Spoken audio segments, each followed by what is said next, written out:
What's up, my G's? Yes, you are my G's because you are serious about growth and goals in life.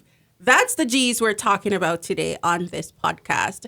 I am Sadiqa Diaram, and I have a very special guest today. She is definitely serious about the G's. Her name is MARIIA Diaz. She is from Ukraine. She's a mom of 3. She's also a wife. And guess what? She is also on the honors list here at the Algonquin College. Can you tell that she's serious about growth and goals? Yep.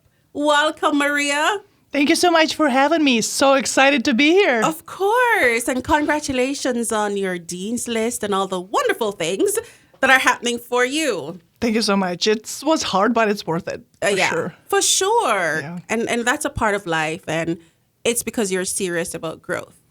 So as I mentioned to my listeners, you're from Ukraine. I am. And you're now living in Canada. I want to get to how you got here, but how are your families doing back home now? It's a very stressful topic for me because of the invasion of Russians, and it's also very painful. We're trying our best, and I'm supporting my family as much as I can with 3 kids and an internship. So, yeah, it's kind of a painful topic. I don't want to make everybody sad. So yeah. It's okay. We have to support each other, especially at this time. Yeah. So that you do communicate often with them. I do, especially with my mom. I'm not that close with my dad anymore, but because he's very strict and he's ex-military, so it's it has to be my way or highway. Oh wow! And my mom is more flexible, so I prefer talking to her. Go, mommy! Exactly. Mommy's to the rescue. Let's talk about what life was like there for you pre the invasion. I would say it was pretty good. So I was working at the hotel for international aviation students. That's how I ended up meeting my husband. And it was pretty great. Don't get me wrong. I was able to communicate with ambassador of USA, attaché of USA who was visiting Ukraine and Kiev. I was also accommodating interpreter for general of Cameroon. Sorry, it was 10 years ago. I don't remember anymore, but just something like that. So that was pretty amazing. But after 6 years, you feel, I think like you mentioned, you feel there is nowhere to grow anymore. So you just decide, okay, what's next for me, universe? So I ended up going to explore Germany, and I stayed there for a year. Unfortunately, it didn't work out. I was an au pair nanny, staying with the family and taking care of the kids. In Germany? Yes. Okay. Which was great at some point, but still I felt like I want more, I need more. But again, if you don't have education of that different country, you can't really establish yourself. So I ended up coming back to Ukraine, and a year later I decided to go back to Canada.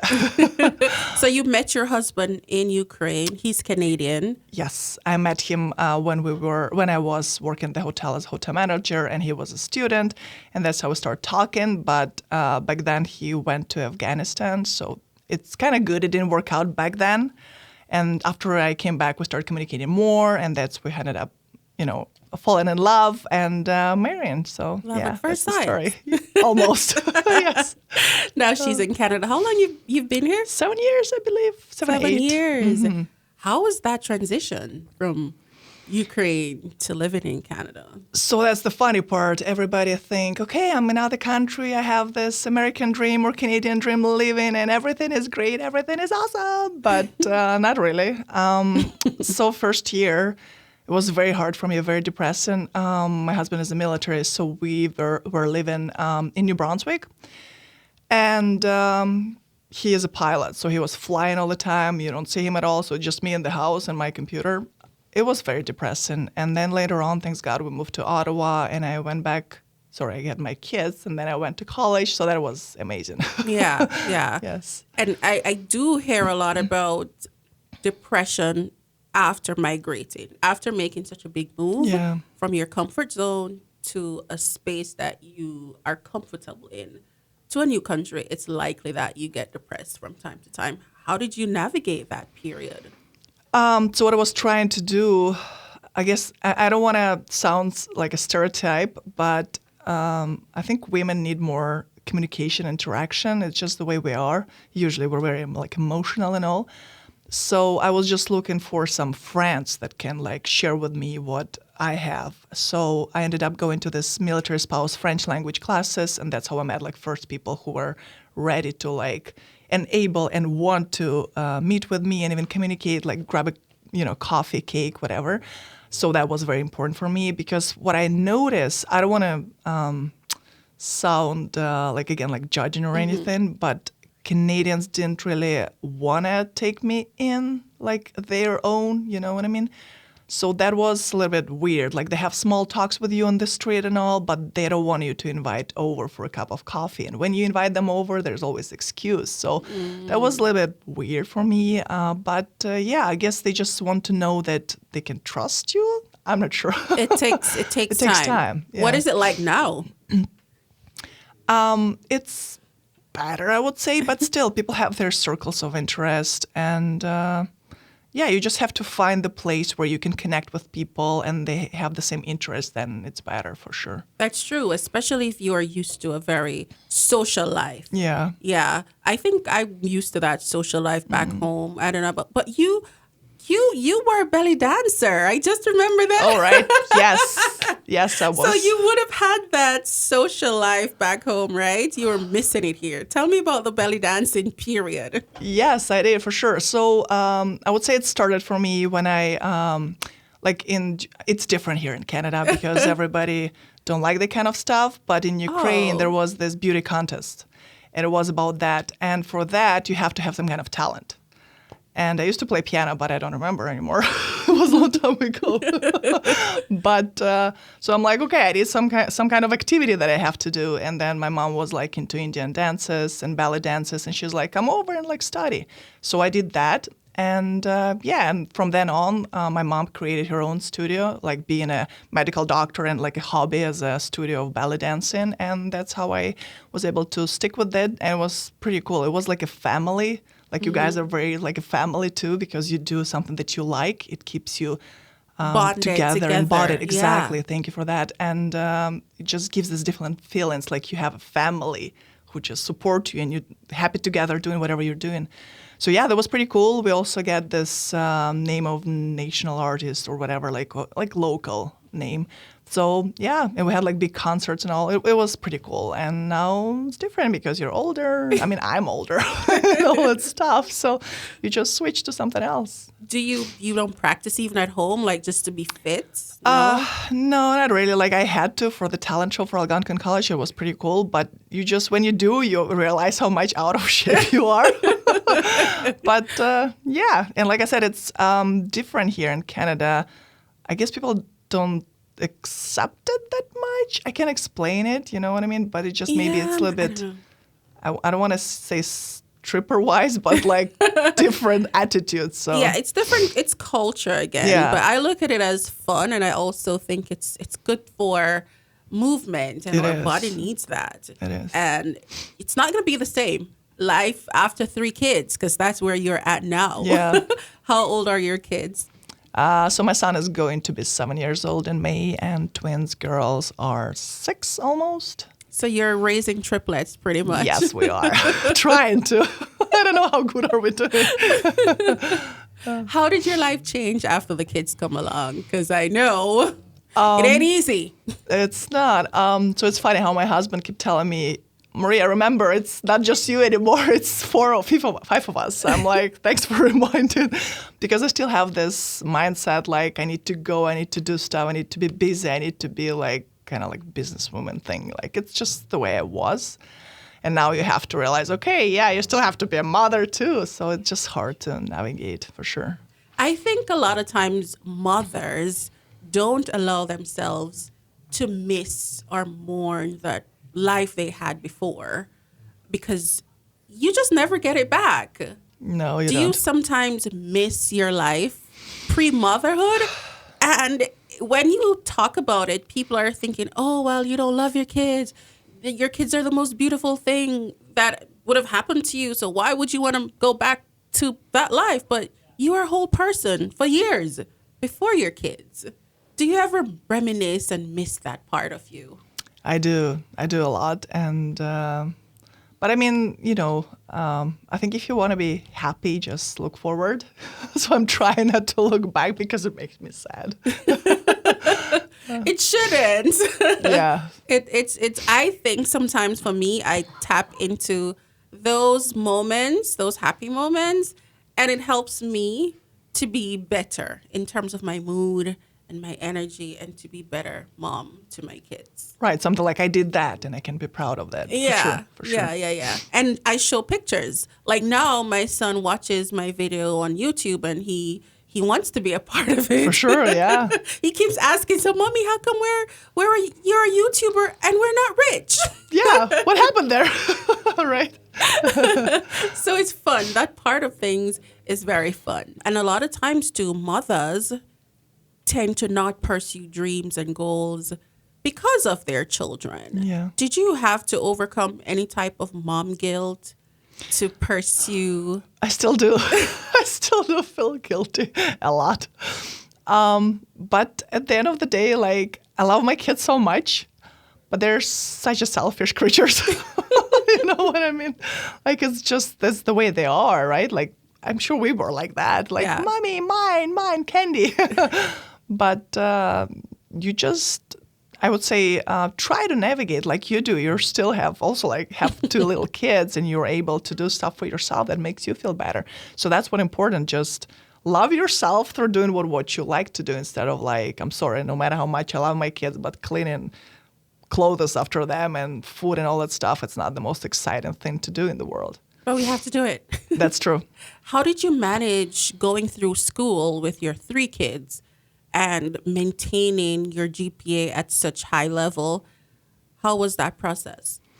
I would say I got a lot of help from my husband, that's for sure, because even like navigating the schedule can be tricky. And like, it's better to be in the classes, then you'll absorb more information. You can ask the teacher than just doing it like kind of online by yourself. So I would say I was just lucky to have lots of help from my husband, for sure. Yeah. I remember I also ran into you once. You were accessing the Purple Couch assistance. Yes. Yeah, and that's one of the things I admire about you. You're not afraid to be vulnerable. And Purple Couch is a space where people have conversations with a mental health professional just to help them get back on track. Yep. What are your thoughts on just having to go through that route for your mental health? Right. So not only Purple Couch, I did a lot of like counselor sessions, and these guys are amazing at Algonquin College. They're just amazing. So yes, there was a lot of mental breakdown for me, for sure, like during the education, especially like, I guess because I'm 37, it's harder for me to understand the younger generation. I don't know, it's just hard for me. I guess I was just raised differently and different culture. Like I wasn't raised as the world is only about me. I don't know, is it because I'm Ukrainian or something like that? Like I'm used to, you want to get something, you work hard for it. It's not going to be given to you on the, like a golden plate or anything. And here, from what I've seen, like there are very bright kids for sure. Young adults. But the attitude is like, I'm kind of special. I know I'm going to get it. And that's a little bit frustrating, for somebody who is older and who has to get whatever you want to get by hard work and discipline and dedication. While these guys, they just feel like it's going to be given to them. So that was frustrating. And yes, I did talk a lot. I used a lot of counseling services and like different professionals. And that's very helpful for sure. Just to get that steam off, so that's helpful. Yeah. Do you find that a lot of other students or moms were utilizing these services to help them? Yes. For example, my friend Betty, who has a little child, and I was kind of complaining to her, like, oh my God, it's such a struggle for me to do like the group projects sometimes because, like I said, different culture and all. And she was like, yeah, like I understand, but she didn't really have that experience. And then like later on, because I was able to move to other group to finish the program faster, she kind of texted me, oh, Maria, I understand what you were going through. I have it right now too. I'm like, Sorry. Counselor service isn't help. So that was funny.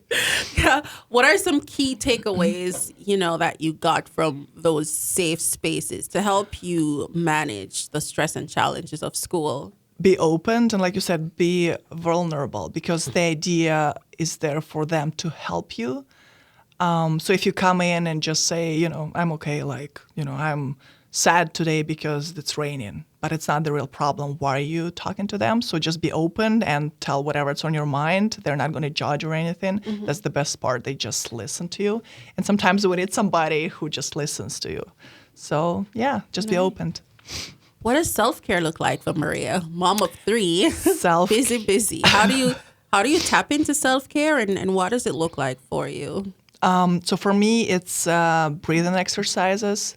Like I like this 4 inhales, then pause, and then 4 exhales through different nostrils. It does help me. It does calm my brain. And also, it's like a yoga exercise. You kind of put your legs behind your head, like on the back. It also helps my stress level to go down. It also calms down my nervous system. I can't explain it, but it does the trick. Yeah. That sounds like a lot of stretching. No, you just have to do it, and then it's just easier and easier. Your body just gets adjusted. Mm-hmm. Sure. Do you go for walks? Yes, I do every weekend with the kids. I love nature walks, forest and trails, and Canada is rich for this still. So use that as much as you can, because people are also chopping down the trees. Yeah, and then also swimming. I love swimming too, and taking my kids to swim too is awesome. Okay, and you do get chances to explore. So you're balancing pretty much. Yes, physical and mental stuff. Yes, for sure. You've mastered it. Trying to, no, not yet. Trying to master. Trying to. Yeah. Are you proud of yourself? A lot of times people, we're always on a journey as women. We're always chasing the next, and very rare we sit with ourselves and absorb what we have done. Are you proud of yourself? Not yet. Truth is, not yet. That's the truth. Why? When will you be proud? When will I be proud? I feel like I'll be proud when I'll have lots of experience in the field that I chose, which is PR. And I will have this connections with people, trust connections, that I know, okay, this is the people I can trust, and they're in this field. So something like that, I think. You're not proud of yourself for making such a bold life move from a different country, starting a new life here, building a beautiful family, pursuing dreams and goals. Okay, if you put it that way, then yes. Maybe a little bit better. And I was having a conversation with someone who is a therapist, and she was pretty much walking us through these things. We focus on a big thing to be the goal. Yeah. And why we should be proud and be grateful. But what if in life there's no destination? It's the journey that we should enjoy. The people we're meeting, having conversations with, simple things. We ought to be so grateful for that. Yes. No, that's a good idea. Yeah. And I should practice it more for sure. It's a habit for sure, because I think we're in destination happiness. Oh, when I get this, I'll be happy. When I reach here, I'll be happy. So now you're here. Oh my God, but I'm not as happy as I thought I would be.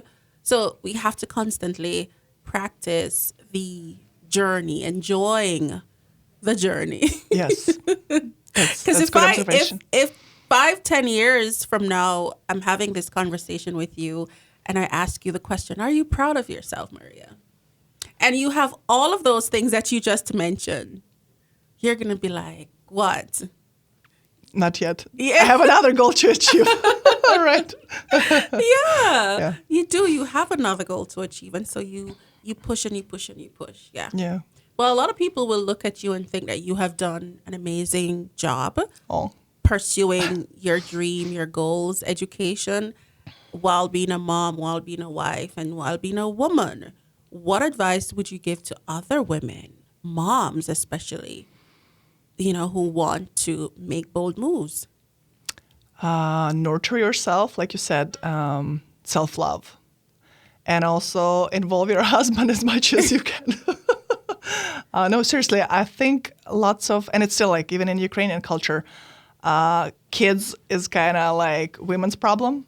Like it's your child, it's your problem.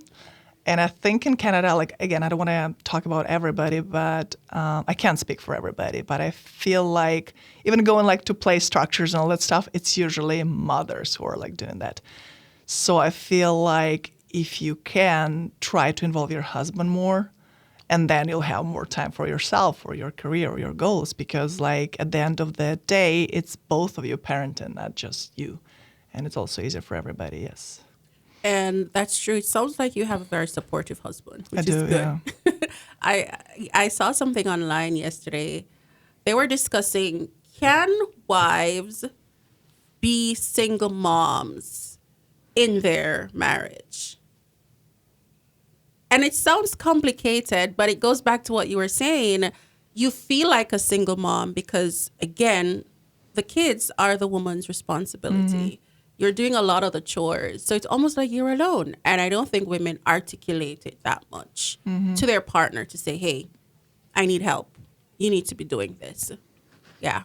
Yeah, for sure. And maybe for some relationship where the husband is more open and you can have conversation, it will help. Do you have to say, I need some time now for my self-care? You need to do that. So I do sometimes, but the funny part, I guess I'm changing too because I'm just so used to drag stuff. I mean, to do everything by myself, what I said, was trying to say. And so I just have this meltdown point and my husband sees it on my face. I'm going to flip out on my kids and he just, Maria, go for a walk. And I was like kind of offended at first. I'm like, he doesn't like me, you know. But then I understand he just sees that it's like meltdown point for me and I just need to get out and like even going for little walks around the block helps. Especially when you have your kids like locked with you for Christmas holidays for a week. And you're like, and it's the same routine. When you're a mother, you have a family, it's the same routine. Cleaning the dishes, taking care of the kids, cleaning the dishes, laundry. So at some point it feels like a Groundhog Day. But when I do get out of the house and go for a little walk, just looking at the trees, different houses, I just feel like a different person. So that again, like mental health support for yourself as a part of the self-love and getting removing yourself from the situation and just rebalance. And that's what important. Yeah. I don't know if women listening would want to be, who are not moms, would want to be moms. Sorry, but that's the reality. Enjoy your life till you have kids. Sorry. That's true, though. There's a balance. Yes, for sure. There is a balance, and you can plan. Yes. It doesn't have to be like this, okay, guys? So you don't need to be scared if you want to dive in and become mothers. What is the ultimate career goal for you? Being a senator. Oh, really? I know. It just recently popped in my head. And I feel like we went for a tour to the Senate. And I can't explain it, but I feel like I belong there. And I'm like, I know it sounds unreal right now. Like I'm just a student, like finishing and like, where am I? Where are those guys? But I just like, I feel like somehow I really want to be part of it. Why? Well, tell me about that feeling. What triggers you so from it? I don't know. You have this just feeling like, oh my God, this is amazing. I want to be part of it. I can't explain it, but it just comes from the inside. And you're like, oh my God, I want to be here. What areas do you think you would focus on? Absolutely. And I would say, again, because of the war in Ukraine, there are lots of Ukrainians coming over. And it's for everybody. It's very hard to establish yourself in different countries, especially when you're older. Just imagine like the stress that we had going back to college when you're like over 35 and it's your second degree. It's like, it's a lot. So doing something like that and not saying that, Canadians are bad, Ukrainians are good. No, but like trying to create this community where everybody is helping each other and like more contributing and, just everybody can bring something to the table. And again, Canada is the place where there are so many nationalities, so many cultures, and it's amazing. So we should nourish it instead of like being like against it. What can be done? What would you say can be done to help this transition and this to forge the unity? Do you think it needs to start from in the colleges? I would say if there will be some services that give like the guidance, okay, this is what needs to be done for you to establish yourself. Again, going back to my mother, who's a medical doctor, she's very well established in the city where she is. When we were trying to find her any type of job when she was staying with us, it was like super low paid job and it just made her miserable. And we were like trying to understand, is there a way for her to go back in the medicine? Because that's what she does. That's what she's good at. She has like over 35 years or 40 years experience by now, right? And the only job was hypothetically on that path was like a physiotherapist. But physiotherapist is not a medical doctor, neurologist. You know what I mean? It's just, so maybe something like that. And Canada needs so many healthcare professionals. So help those people who are educated and, they have this experience to integrate better. And those are areas you would want to focus on if you were to ever. And let's talk in 10 years. 10 years. Yes, 10 years, like things should be changed, should be different for those issues, yeah? Yeah, hopefully. We'll see. Okay. We're pretty much at the end. I like to ask 3 questions before we go. The podcast is Life, Growth, and Goals. What are you presently growing through?